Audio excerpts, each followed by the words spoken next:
Do any of you remember when everyone was saying that Overwatch was going to kill League of Legends? While I would still consider Overwatch a very large and commercial success, I think we can safely say that nearly 3 years after Overwatch's release, League of Legends is still on top. Even on the day I'm recording this, on Twitch, League is sitting around 139,000 viewers, while Overwatch is sitting at around 18k. While that is still a very good number for Overwatch, I think we can see that it didn't dethrone League like it was supposed to.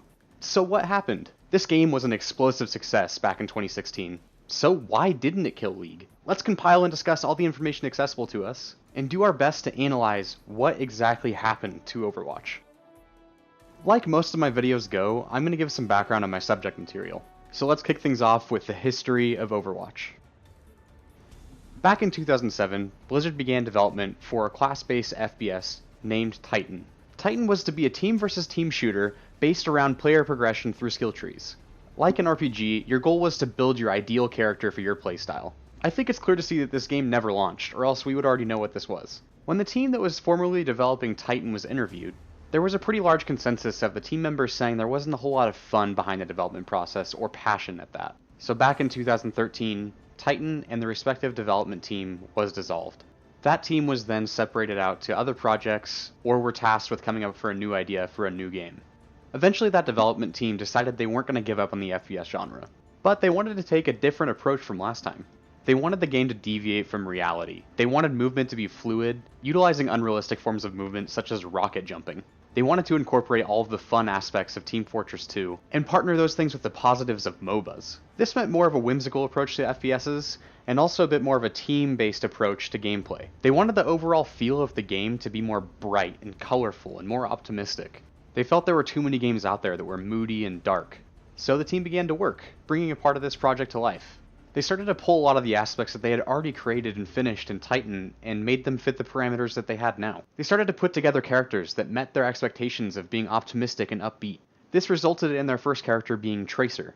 They had already practically made her in Titan, being a time-based character that would phase around, but then they made her fit the new mold they were going for. Even the early on maps were designed from Titan originally, but the team made that more lively and colorful too. So, with the prototype of this project completed, the team pitched this project to the higher-ups at Blizzard. It was very well received, and was given a green light, which began the Overwatch development process.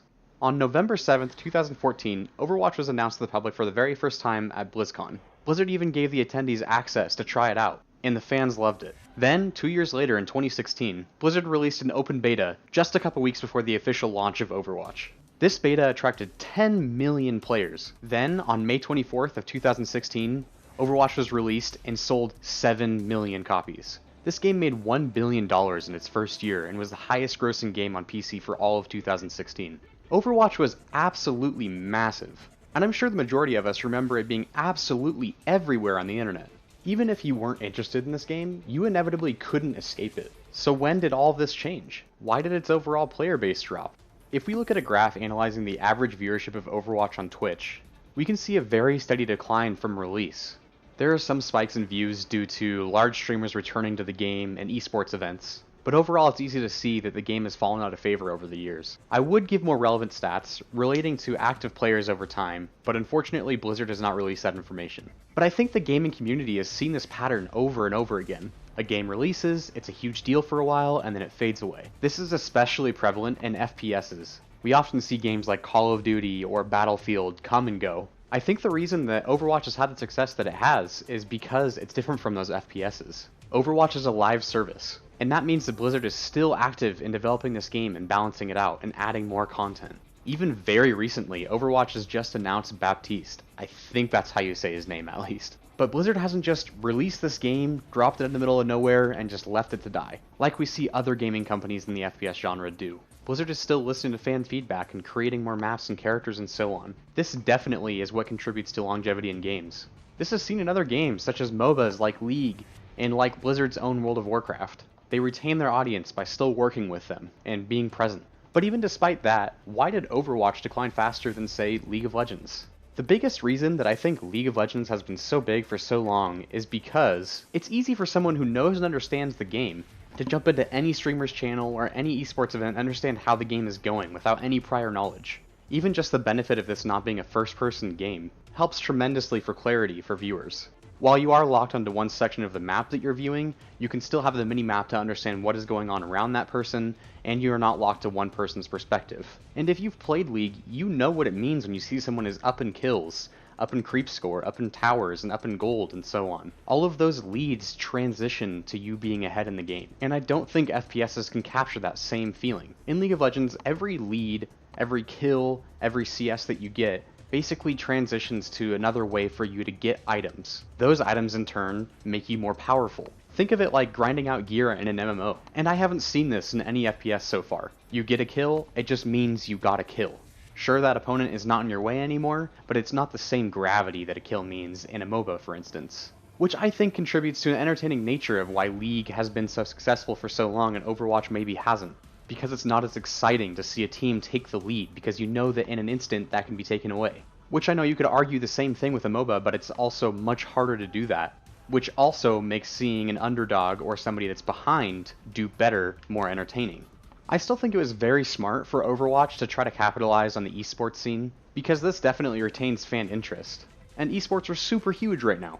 But this could just be my exposure to it, but when I'm watching an Overwatch game, I'm usually not that hooked into it. From a viewer's standpoint, each game doesn't have very much variance from the others, especially when compared to other genres of games. I think another cause for Overwatch's decline is Battle Royale becoming wildly popular. I would argue that the initial player base of Overwatch was largely made up of a lot of casual gamers. A lot of those players typically jump from one trend to the other. They're typically found playing games that are popular, playing with their friends, whatever they're interested in. So inevitably, since Battle Royale is super popular, they're not playing Overwatch.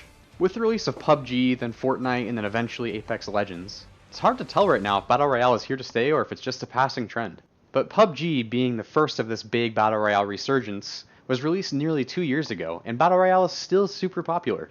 Overwatch may never return to the spotlight or importance it once had, but I have to say it's pretty impressive they've retained as many players as they have.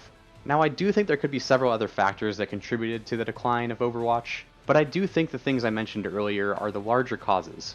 I don't see this game becoming as popular as it was unless Battle Royale is completely gone. That being said, I used to love playing this game, and I wish it appealed to me as much as it did back in 2016. And I do think that this game has a lot of life left in it. Its core player base, even if they complain time to time, seem like they're there to stay. But one of my many hopes from this game is to see that they bring something in that makes me excited about it again. And that they listen to their core player base and not make metas so miserable and not last for so long. That is the #1 complaint that I see from consistent players. But what do you guys think? Is this game actually nearing the end of its life cycle? Are you still playing Overwatch?